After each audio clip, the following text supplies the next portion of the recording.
Hello everyone, lecture 152 ये 152 है। इसमें एक प्रॉब्लम हम लेके आए हैं टॉर्शन ऑफ शैफ्ट का।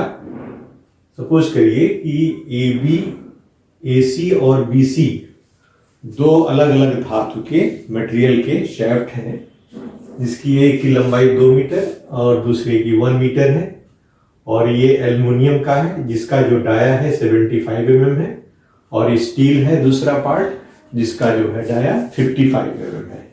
और एक के इसमें सी पॉइंट पर जहां ज्वाइंट है वहां पर एक टॉर्क लग रहा है जो जिसकी वैल्यू 200 न्यूटन मीटर है ज्वाइंट सी पर। तो आपको फाइंड आउट करना है टीए कितना है टॉर्क अपोजिट में, और टीबी कितना होगा। TA and TB find out करना है, और साथ ही साथ ये एंगल ए बी या ए सी बी सी का ट्विस्ट कितना है एंगल का, वो फाइंड आउट करना है। तो ये जी ए एल एल्युमिनियम का जी की वैल्यू 3 × 10⁴ है, और स्टील का 9 × 10⁴ न्यूटन पर mm² है।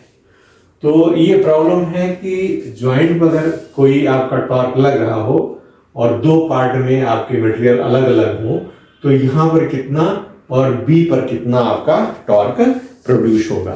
तो इसके लिए यह है कि टीए पहला इक्वेशन होगा टीए प्लस टीबी, जो यहां और यहां दोनों है ये इसको वहन करेंगे, इसलिए टीए प्लस टीबी बराबर टी के हो जाएगा। This TA and TB equals to this is your primary equations. तो let the torque at A and B B T and TB for balance TA plus TB equal to 200 newton पर newton meter का पहला equation हो जाएगा। Second clue क्या होगा कि ए to सी का जो आपकी ट्विस्टिंग होगी वो बी टू सी की ट्विस्टिंग के बराबर होगी, तभी वो बैलेंस कर पाएगा। इसलिए twist D2 TA means aluminium, मान लीजिए एल्युमिनियम है TA कर दिया, LAC this is your length 2 metre, GAL IL ये वैल्यू होती है, ये आप जानते हैं कि जी थीटा बाई एल आप लिखते हैं कि टी बाई आई या टी बाई आई पी करते थे ना, T I I P equal to G theta by L ये होता था। तो यही फार्मूला हमने लगाया थीटा के लिए। थीटा के लिए क्या हो जाएगा T into L divided by T into L हो गया divided by I P into G. तो यही चीज लिखिए, देखिए जी लिखा है, आई लिखा है और टी और एल लिखा है। इसी तरह से ये इनकी वजह से, इस फार्मूले की वजह से ये चीज हमको गेन हुई है। ठीक है, इतना समझ में आ गया आपको। तो यहां पर दोनों का ट्विस्ट बराबर होगा तभी ये बैलेंस होगा दोनों का, नहीं तो अनइक्वल फॉर्मेशन हो जाएगा। तो टीए एलएसी जीएल, तो यहां के टीए बराबर क्या करेंगे आप, ये टीबी एलबीसी एलएसी या इसको थोड़ा संतुलित कर देंगे, उधर ट्रांसफर कर दिया। तो यहां पर क्या हो गया आप देखो IAL क्या है, एल्युमिनियम का जो पोलर मोमेंट ऑफ इनर्शिया क्या π/30 to 75 4 हो जाएगा, और स्टील का π/30 55 का 4 हो जाएगा। तो इनका दोनों का जब आप रिलेशन करोगे तो 75/55 4 π/32 दोनों में कट जाएगा। इसी तरह GAL और GST करोगे तो 3 × 10⁴ 9 × 10⁻⁴ बचेगा। तो यहां क्या टीए क्या होगा टीबी 1/2 1/3 75/55 to the power 4, तो ये आ जाएगा 0.576 टीबी आ जाएगा। इस इक्वेशन में क्या है टी और टीबी का जोड़ कितना है, तो यहां पर हमने कर दिया 0.576 TB plus TB equal to 200। तो इससे आपका टीबी निकल के आएगा 126.9 न्यूटन मीटर आ जाएगा। ठीक है, ये इतना समझ आ गया। तो इस तरह से टीए भी आप फाइंड आउट कर लीजिए। टीए कितना हुआ 0.576 टीबी 0.576 126.973 न्यूटन मीटर आ गया। अब यहां पर आपको जैसे टीए बराबर अब शियर स्ट्रेसेस फाइंड आउट करना है, इसमें शियर स्ट्रेसेस कितने प्रोड्यूस होंगे वो भी फाइंड आउट करना है। तो हमें शियर स्ट्रेसेस जो मैक्सिमम होगा, शियर स्ट्रेसेस आर क्वेश्चंस। ठीक है, तो शियर स्ट्रेस मान लीजिए आपका इस पार्ट में एसी पार्ट में आपको फाइंड आउट करना है, तो क्या होगा TA is equal to FS shear stress multiply by Z into L, माने सेक्शन मॉडुलस ऑफ एल्युमिनियम का आ जाएगा। तो यहां देखो सेक्शन मॉडुलस फार्मूला क्या π/16 d³ होता है, पाई बाई 32 d⁴ होता है, फिर d/2 से डिवाइड कर देंगे आप, तो ये पाई बाई 16 d³ हो जाएगा। तो यहाँ पर क्या है, fs की वैल्यू क्या होगा, Ta/ZAL हो जाएगी। तो यहाँ 73 इंटू 10⁻³ इसलिए क्योंकि मिलीमीटर में है, इसलिए 10⁻³ से यहाँ से गुणा कर दिया, और ये 16 आपने अलग से ऊपर से लिया है, और डिवाइडेड बाई पाई इंटू 75 दे दिए। 75 को जो इसका डाया है इसका क्यूब कर दिया, तो ये वैल्यू आपका 0.88 न्यूटन mm स्क्वायर निकला है। सिमिलरली आप दूसरा जो आपका स्टील का पार्ट है उसके लिए क्या हो गया, that is TB equals to FS dash into ZST कर दिया हमने।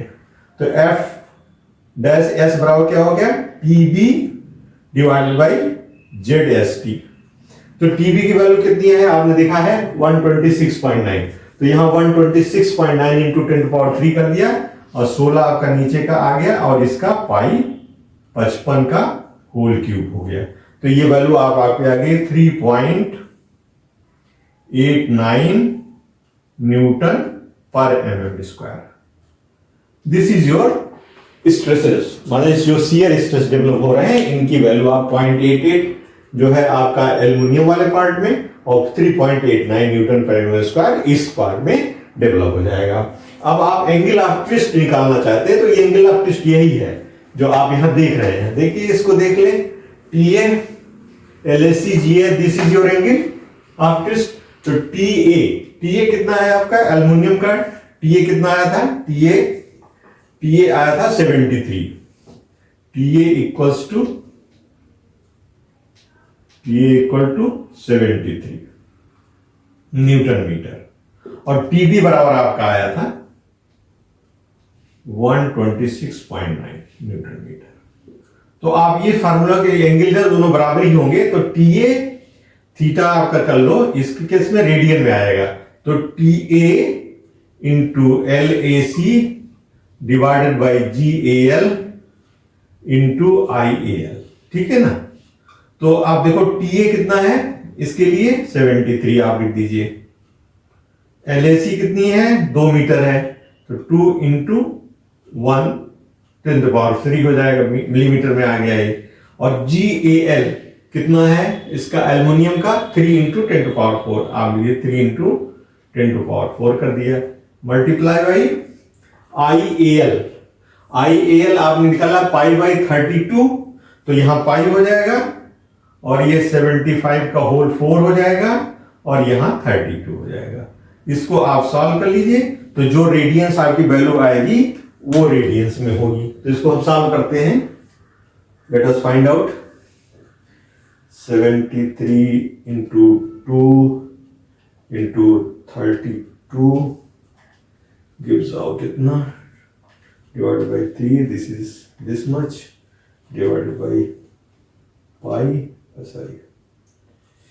delete, divided by 3.14 gives out इतना, divided by 75, divided by 75, divided by 75, divided by 75।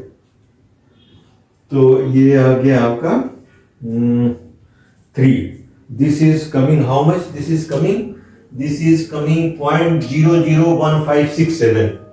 This is coming 0.001567. This is in radian. तो आप डिग्री में क्या होगा, डिग्री में 180 बाई पाई से आप मल्टीप्लाई कर देंगे, क्योंकि पाई रेडियन बराबर क्या होता है 180 डिग्री, ठीक है, इसलिए 1 रेडियन इक्वल्स टू कितना हो गया 180 बाई पाई। तो इससे आप गुणा कर दीजिए, तो हो गया 0.001567 multiply by 80 divided by pi, करके देख लीजिए कितना आता है। तो we are getting how much, this is your getting 0.001567 multiply by 180 भागे 3.14, this is coming 0.53 0.523 मिनट कर सकते हैं आप, 523 इतना आया, इतना डिग्री आया, 0.08 डिग्री आया, मल्टीप्लाई बाई 60 कर देंगे तो आपका आ जाएगा 5.38 करीब आ रहा है, 5.38 मिनट आ रहा है, 5.38 मिनट है, 0 डिग्री 5.38 मिनट आ रहा है।